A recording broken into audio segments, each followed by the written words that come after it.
Messieurs, dames, bonjour, content d'être à votre présence. Aujourd'hui, je fais une vidéo sur le thème suivant, le mimétisme. Alors, messieurs, dames, qu'est-ce que le mimétisme? Le mimétisme, messieurs, dames, c'est la chose suivante, c'est on reproduit ce que l'on voit. Voilà, messieurs, dames, ce que c'est que le mimétisme. Donc, messieurs, dames, pourquoi je vous parle de cela aujourd'hui? C'est parce que je me rends compte dans mon expérience que si je pense avoir inventé quelque chose, en vérité, il n'en est rien. Depuis le début, en fait, depuis le début de mon existence, tout ce que je vis, en fait, est simplement du mimétisme de ce qui existe déjà. Pour prendre un exemple très simple, cette vidéo, si je tourne cette vidéo, c'est justement parce que j'ai regardé des vidéos avant, tout simplement. Sinon, j'aurais pas eu l'envie de faire comme ceux qui ont tourné des vidéos. Un exemple très simple de mimétisme.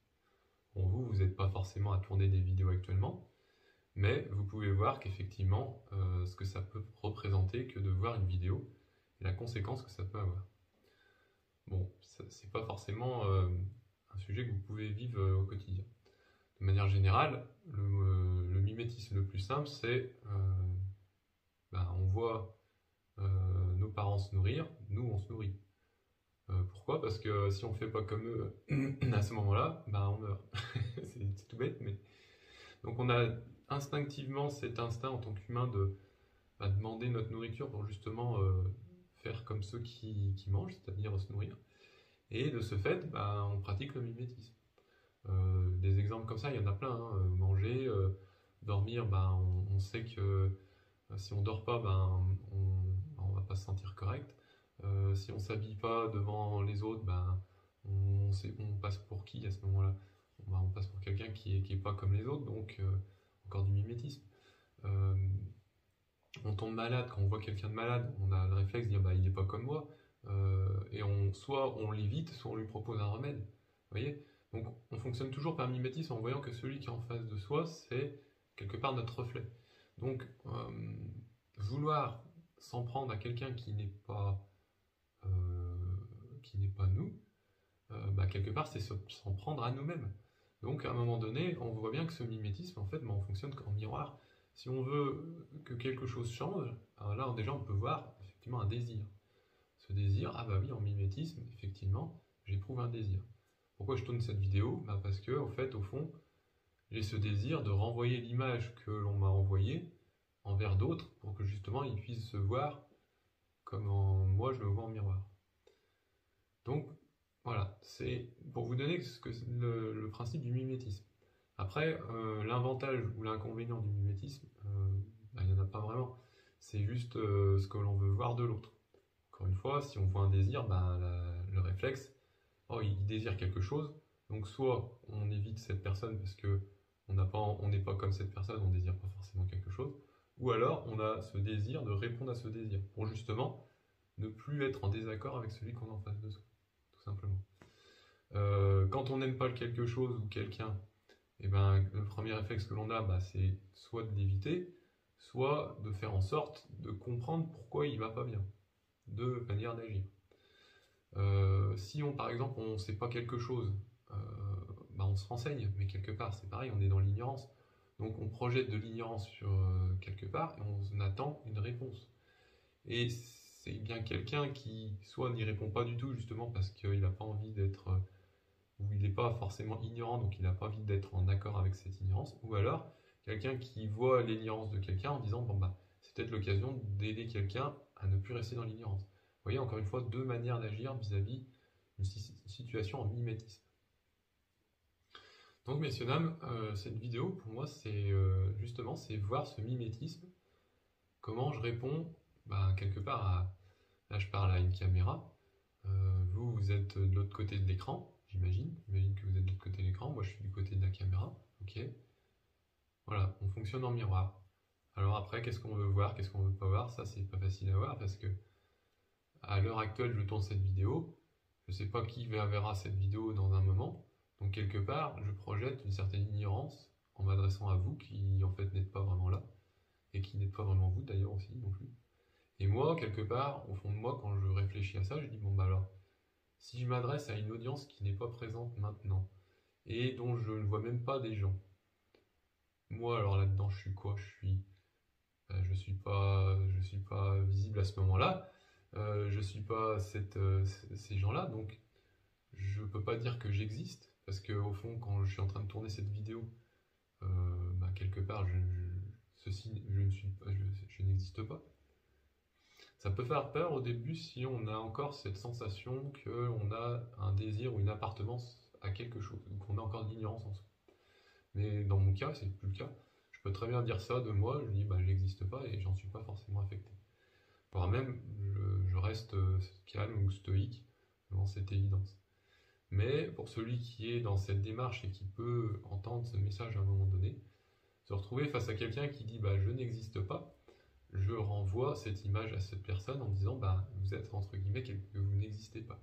Et si vous êtes ignorant, vous pouvez avoir une sensation désagréable qui vous apparaît. C'est tout à fait normal. Pourquoi? Parce que vous fonctionnez en mimétisme et vous ne voulez pas avoir quelque chose que vous n'êtes pas. Et je le comprends très bien. Moi-même, quand je dis je n'existe pas et que je souffre, je vois la souffrance. Et alors que quand je dis je n'existe pas alors que je ne souffre plus, je ne vois plus de souffrance, tout simplement. Et ça vient de quoi? Ça vient du fait de travailler à soi-même, c'est-à-dire un travail intérieur, à intérioriser cette conscience de l'individu vis-à-vis de lui-même, pour justement ne plus souffrir d'ignorance, d'attachement ou de colère, tout simplement. 3 points. Donc effectivement, quand quelqu'un dit je n'existe pas, quelqu'un d'autre de l'autre côté peut entendre en écho je développe de la colère. Ce qui n'est pas vrai. Parce que la colère, on ne la développe pas, on l'éprouve éventuellement. En dépendance de quoi? En dépendance de notre souffrance à ne pas nous connaître. Voilà de quoi. Mais la colère, elle ne nous vient pas comme ça. C'est pas quelque chose qui peut apparaître, surtout s'il n'y a personne pour vous dire que vous êtes en colère, vous ignorez quelque chose. C'est juste, encore une fois, une projection de moi vis-à-vis de vous, quand il y aurait bien-il un vous. Mais au fond, voilà, il n'y a pas de personne qui vous dit que vous êtes en colère ou que vous êtes ignorant. C'est simplement une illusion, encore une fois. Donc moi-même, je suis face à cela et je réfléchis en tant qu'individu, oui, je n'existe pas, je ne suis pas de la colère, je ne suis pas de l'illusion. Je m'attache à quoi? Je m'attache à rien. Parce que si je m'attache à quelque chose, ce quelque chose me fait souffrir. Donc à m'attacher à quelque chose, est-ce que je m'attache à quelque chose? Et là, je me rends compte que je trouve rien. Donc effectivement, cette absence peut, encore une fois, être vous faire peur pour ceux qui sont encore dans cette illusion.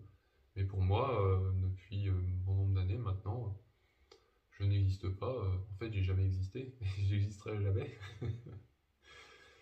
Et c'est assez bluffant de voir quelqu'un en plus qui en rit de cela. Parce que si on ne s'est pas éveillé à la voix, si on n'a pas cette sagesse de prendre du recul vis-à-vis de l'attachement que ça peut être d'entendre cela, alors effectivement, beaucoup de souffrance peut apparaître et énormément de souffrance viennent.